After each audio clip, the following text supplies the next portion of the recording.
بڑے آدمی کا خط جامع مختصر، خط کا مضمون اللہ تعالی علیہ ما بانزان مدرنوا واتونی مسلمین سمشا و رازا.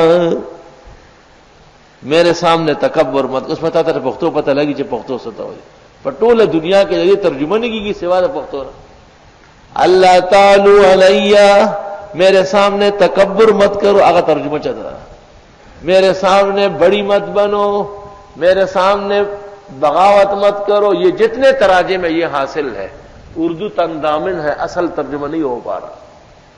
اللہ تعالی علیہ ما بانزان مدرنوا ویسے پمازان درنے واتونی مسلمین سمش اور آدھا دیکھا ہمیش پختوم جگوئی. ہمارے استاد مولانا لطف اللہ صاحب رحمۃ اللہ علیہ پشتو کے بہت بڑے ادیب تھے. ایک دفعہ میں نے ان سے عیدگاہ میں سنا کہ انہوں نے فرمایا فدمرناها تدمیرا، منگ دا غی بیخ بنیادو کن زپوشم جو استاد دیر مخ کے. جب یہ ترجمہ میں نے حضرت کو سنایا کہ اللہ تعالی علیہ واتونی مسلمین ما بانزان مدرنا و سما شرادا جو ساتیر شو حضرت الکا ہدایت اللہ غت صفی راڑا سورت نمل راڑا آئے راڑو ازائے کٹ کو ما تینن پاکستان ترجمہ شامل ہو. لا بہترین ترجمہ دا الحمدللہ.